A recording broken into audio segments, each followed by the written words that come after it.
Hi, so in this video, I will show you how to do an experimental design in Qualtrics. I think the process is uh, a little complicated, but not that complicated that it's not possible, I think. So it's quite possible. I will show you step by step how to do this. And I hope designing a very simple experimental design with treatment and control group in Qualtrics, I think you'll be able to do it like in hand in practice with me today, and I hope it will be helpful for you. So let's do it. So in Qualtrics, you can go to projects, and then you can, if you want to start like these are a bunches of projects that I have already established or conducted or prepared here. So if I want to create a project from scratch, then I have to click on the create project, and then since there are a lot of default survey formats already suggested by Qualtrics. If you want to do something like customer satisfaction related, like measure how happy consumers are with your products or service. I mean, it's very basic marketing, customer satisfaction related study design. If you want to do that, you can do from these default suggested formats. But if you want to create something from very scratch, you can do from here, and you can click on get started. So Qualtrics wants you to give it a name. So I will give it a name like my practice. And I will click on, you can give any name that you want, that you like. Then I will click on create project. So the project will be created. So in Qualtrics, you will see it's consisted of a lot of materials, a lot of tools. So this is the builder flow where you will create questions, and this is the survey flow where you can adjust those questions, you can move those questions, you can create randomization for treatment and controls, you can create the embedded data for those randomizations. Those are the stuff that you can do here. Here in the builder flow, so there is only one default question has been given by Qualtrics. This is a multiple choice question types questions. You can type your questions here, and the options here. You can increase the number of options. You can decrease the number of options if you want. And say, for example, if you want to increase the number, you can click here, and if you want to decrease, you can click, and it will automatically decrease the number of options for your questions. You can create new ad blocks here. That's super easy, and under each block, you can create a lot of questions. So for example, there are different types of questions, rank order, matrix table, text entry. So for example, if you want to ask people to give their name, age, their so those are like their own text entry. So you can create a text entry question like that. And if you want to create like matrix table with bunches of questions with like 3-point Likert scale or 4-point or 5-point scale, you can do that. This, you can add these types of questions also. So these are the basic things, like so it's consisted of a lot of blocks. Under each blocks, it consists of a lot of questions that you can add. So you can create as many questions as you want under each block, and you can create as many blocks as you needed. So today, the reason why I'm trying to show in this video is how to create a experimental design with manipulating a variable. So you'll get treatment. And so in experiment, the main thing is you're manipulating your independent variable in such a way so that you can create a causal relationship with the dependent variable, and you will be able to roll out all the alternative explanations in those in that manipulated variables. So the causal effect that you say X causes on Y, all that causal effect is coming from X only. You have been able to roll out all other factors that can also create that can also have impact on Y. You have been able to roll out by creating a manipulation of your independent variable. So that's the main logic. And so that's what I will try to show, how you can create an experimental, you can manipulate a variable and create an experimental design with Qualtrics. So let's go a little more deep. So if you want to do that, let's say we want a, so we want this as a X entry question. Like to say, okay, what is your name? I mean, I will not try to create a very fancy and like very difficult questionnaire here. I will try to create some very basic questions. And age, okay, there's something going on, I guess, outside. By the way, I would like to ignore that. So maybe we don't want these questions, we can delete this. And so this is our demographic questions, right?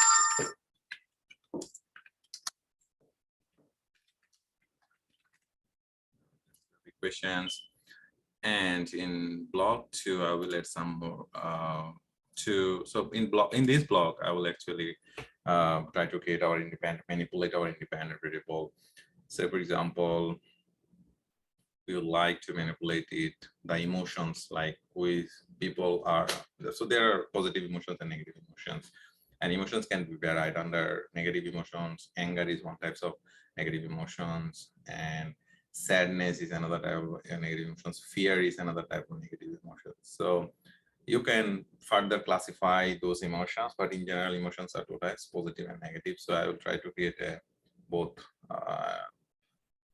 emotional variable, which will be sad and happiness. So I'll try to put people under sad conditions and happy conditions, and I'll try to see the impact of that manipulated emotions variable on maybe their attitude towards a product or brand, something like that. So I'm trying to create a hypothetical research design here. So I'm not very specific. So if I am not getting very theoretically correct, so take it easy, okay? So this is just for technical things. The purpose of this video is to teach something technical, how to design a study in Qualtrics. So for manipulating, we need a text or graphic text questions, and we'll try our questions here. So for example, so you are mode today, everything supportive. I'm just hypothetically trying to create a positive emotional manipulations here, and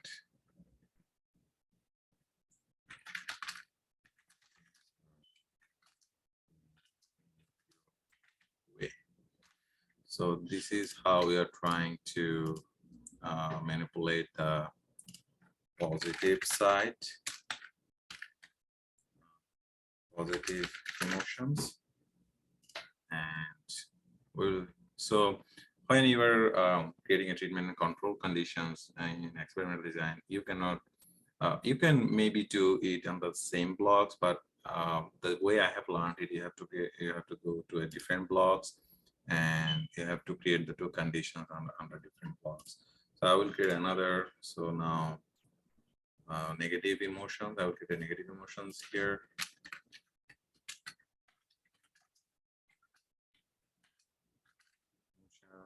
say exactly opposite things here. That's how we manipulate a variable, right? So we will say you are in a very negative mode today. Today everything is nothing supportive, nothing gonna be supportive, and things are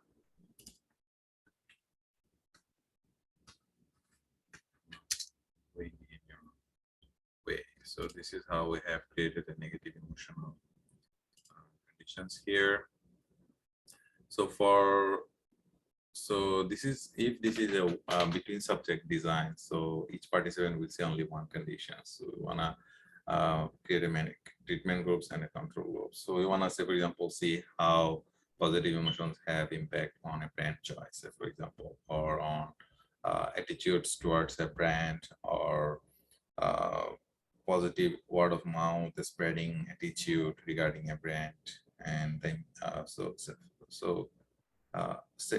if we say it this way, like what is the impact of positive mode on spreading positive word of mouth for a brand, right? So this is how you can ask your research questions, and you can manipulate your variables. So this is the two emotions we have. We're trying to manipulate the emotions variable here, positive emotions and negative emotions. I have created that. So for technical things, we have to create a logic issues here. And we have to say, click here, embedded data. And we have to say, so for example, this is very, I mean, universal words. Usually everybody, if you wanna create an embedded data for your manipulated variables, you have to say conditions is equal to, so there are two conditions. One is positive emotion, another is negative emotion. So we can say simply positive and save it. And in negative mode, we will do the same thing, but we will say here, so condition equal negative, right? So negative. And we'll save it. So what we're doing here, so when I will go to the survey flow, then you will see it. So we are trying to make a synchronity between, I mean, synchronous or coherentness between these created treatment and control groups, and we need to capture that data. So which particular participant is in positive group, which particular participant is in negative group. If we do not do this conditioning, then we cannot get that data pulled out from the Qualtrics, or when people will participate in the survey, they will fill out and submit their survey, we cannot get that variable. So that's why we will create this conditioning. And now we will ask them maybe some more questions like, okay, so maybe multiple choice types questions.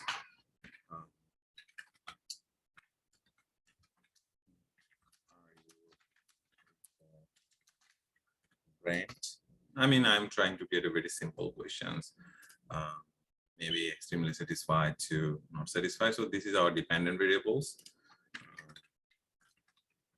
If you write these headlines of each variable, then when you pull out the data, when you export the data from Qualtrics after people submit their survey, then each question will head up with these variable names that you are giving. So that will make your task much more easy post survey period, when you will start your analysis in the Excel and further analytical software, for example, Stata or SPSS.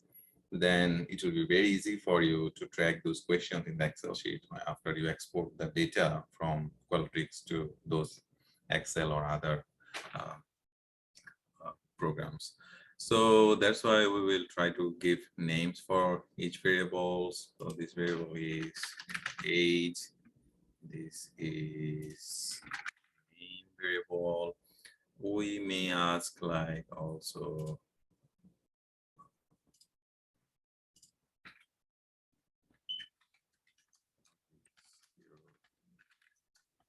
level. educational level. Maybe I might be wrong. I'm sorry about that if I make grammatical mistake. Just so the purpose is not to be. I mean, I want to be correct, but the purpose is not to show anything, teach anything related to grammar here. So maybe secondary school, high school,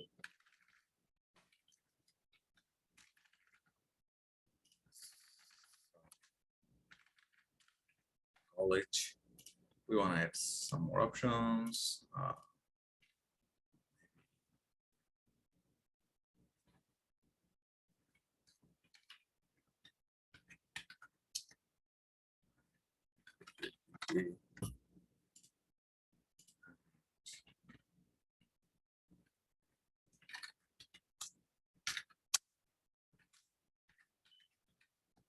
Can classify educational level with any other option, but I try to do it in general with this 5. It's just for simplicity. And then at the last block, you would say, okay,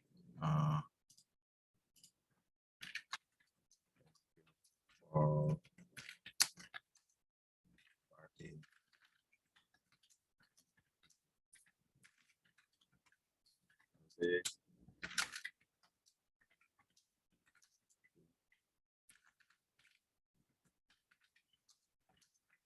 So this is how this like giving a thank you to the participants, because so we may like based on what types of study you are designing and conducting, you may give them some compensation. Usually academic researchers, when they recruit some people from third-party websites like Prolific or MTurk, they pay them some hourly wages. Based on hourly wages, like it's a 5 minutes survey, maybe $1.90, 80 cents. So it depends. Say, for example, it's a student sample, you are not giving any compensation to them, you're just giving course credits, which is usually the common practice in academic research. Like I'm teaching a class and I'm requesting my students to participate in the study. So they are giving their time, I'm giving them some course credits, so I'm not paying them any remunerations, which is a common practice in academic area. So by the way, whatever it is, I would like to give them a thanks because they have spent their time in the survey. And now we are not done yet. So we have some demographic questions. We have manipulated our independent variables. We have our dependent variables, and we ask them their educational levels. Let's edit education. And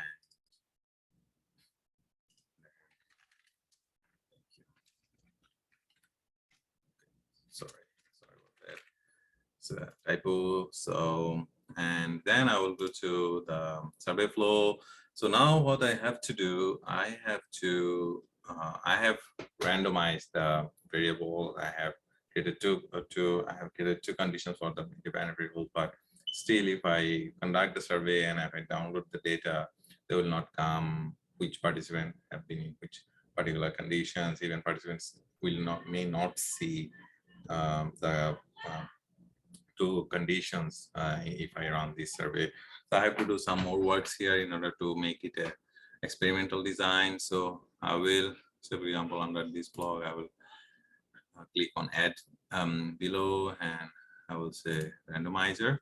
So it gives the randomizer options here. So randomizing means the participants that are participating in your study, you are randomly putting them in treatments or control conditions or in positive or in negative emotional conditions. In my case, in this particular design that I'm showing you here. So that's for randomization. So picking people or putting people randomly in one condition to another condition. That's why we're creating this randomization. Under randomization, we have to do an embedded variable. So I have shown you when I was building the study that I have embedded these two conditions for the independent variables that we manipulated, positive emotion conditions and negative emotion conditions. I have put them in the embedded data. So that's how it links here in the survey flow. As I said, that has some links later. So this is the link here I'm showing you. So I will do the same thing here. Condition is equal positive here in the first one, and in the second one I will say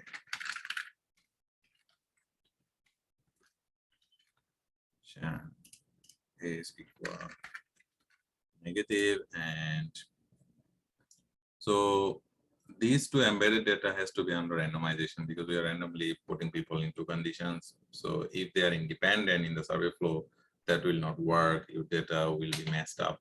So what we have to do, we have to move it under here by just click on the move and like scroll it up on the upper flow, and it will automatically go be set in the down beneath the one that you want it. And so you have to click it here because if it's a bit within subject design, everybody will say every condition, then you can put it here as 2. Since you want every people to see only one condition, you have to make it once. And we also want, like, say for example, we have recruited 100 people, we want that 50 people fall in positive emotional condition and 50 people fall in negative emotional condition. That's why we have to click on these evenly present elements. So our study survey flow has almost been designed for our manipulated independent variable of positive and negative emotions. And now you have to click on apply in order to the modifications to be effective. And so that has been done, and we'll go to survey flow now. And so our design is completed. We have created bunches of questions. We have made them in the right flow. And let me see again for a second. So they will see the demographic question, then we will randomly put them in treatment positive or negative conditions, and then they will answer the questions, satisfaction question and thank you question. Okay, so that's cool. And now, so we will try to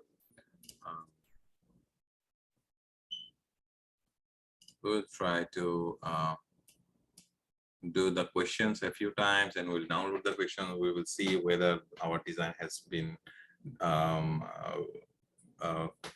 have been done perfectly or not. So we will do a lot of review questions ourselves. I will do it like 2-3 times or 4 times maybe. Then I will see whether each participant is going in the right condition or not, whether that data is being generated with the right conditions for each participant or not. So let's do that. So the question name questions came. So those have been automatically filled up. How to fill up. So yes, so this particular participant has been in the positive mode conditions.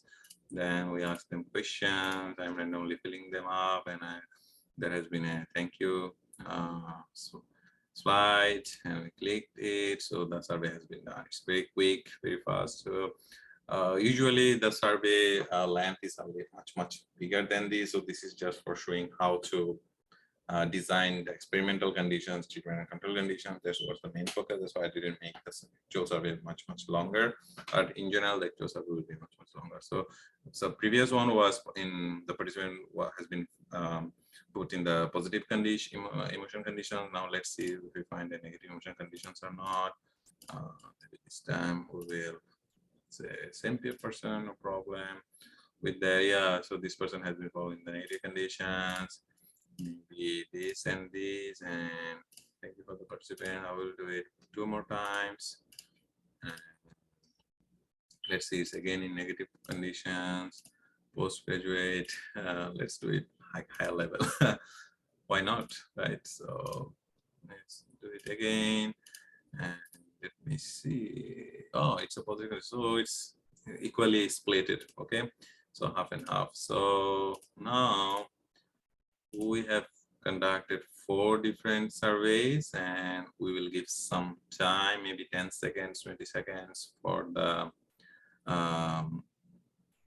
so a new tab has been opened when we preview the survey. So we can cut that tab, and we can come to the original project page. And so this is there are a few tabs under which you have to do your works in Qualtrics. So under survey tabs, we have done all the things that I have shown you so far. Then there is workflows, and you can create a workflows. I'm also not, I have not done a lot of things with these things. If you want to distribute your survey, it will automatically, you can do it in many different ways. You can create an email here and individual participants email, and that's cumbersome and very time consuming. So I would not suggest to do that. You can create a reusable link and you can copy it in your email and send it to many hundreds of people at the same time. Or you can create a tractable link for each contact. And so the thing that we'll do here is, so as you can see, recorded number of responses is 4, but it has not been uploaded yet with the necessary data. So it takes some time, as I said. I will refresh it so that we can see whether it has been done or not. And it takes some time, just give it some time. And it will automatically pop up here. All those 4 responses will pop up here, and then we will download the question from this option, and then we will show you whether our randomization or manipulation of the treatment independent variable has been conducted in a right way or not. And it's taking some more time than I expected. By the way, it is what it is. You cannot do anything. Stack issue.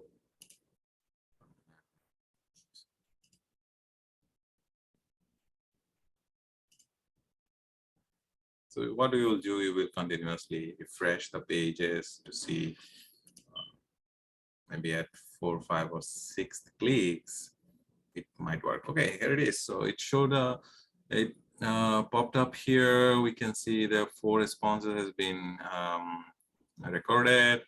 So what we will do now, we will export the data. You can download it in many different formats as you need it. I usually do it in CSV, or Excel maybe.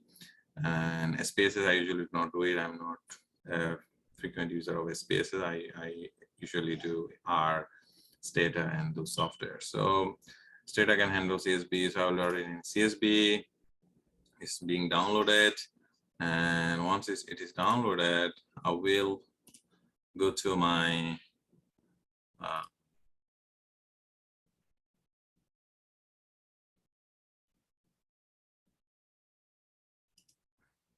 desktop, and I will see. I don't know whether you can see it or not.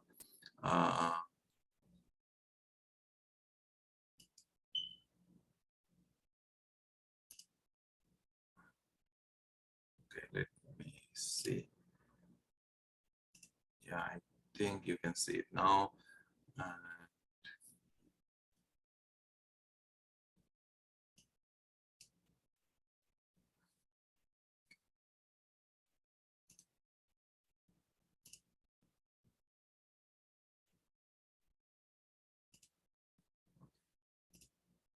think you can see it now, yes. So I will go to my downloads, and the file has been downloaded here, and I will open the Excel sheet. And so I have seen that, yeah, start date, end date has been recorded for all 4 participants. So these are the 4 participants has been recorded. These are the variable names. As you can see, I have put the name of the variable, so I didn't put for this one. But as you can see, I have said, if you do not put the name of the variables in the actual design, then this will come something like Q5, Q4, maybe. So that's then it will be really difficult to identify which the responses are under which particular question. So now it's easy for me to track. So these are the responses for name, for age. And as you can see, this is our main thing that we wanted to teach, like show you today. So as you can see, the conditions, first people were in positive conditions, and people in negative, third people are in negative conditions, fourth people are in, both participants were in positive conditions. So it has pulled up the data very nicely. Now you can just convert this variable in numbers, and then you can do further analysis based on those conditions, which conditions have more positive impact on satisfaction, which can have maybe more impact on negative brand attitude, negative electron word of mouth, probably however or whatever is your dependent variable. So in our case, we have said maybe even forgot, it may be like how satisfied are you with the brand, right? So what is the impact of positive emotions, excuse me, on brand satisfaction? What is the impact on negative emotions on brand satisfaction? Then you can see the main differences between the two rows, and you can come up with some interpretations and conclusions of your findings. So this is what I wanted to show you today. I will not go for further explanation, further like analysis with this data. Maybe that will be done in a different video. That's what I wanted to show here today. Thank you very much. And if you like my videos and if you want more videos, please give it a like and share these videos with your friends and other peers. And I would appreciate that. Please subscribe to my channel.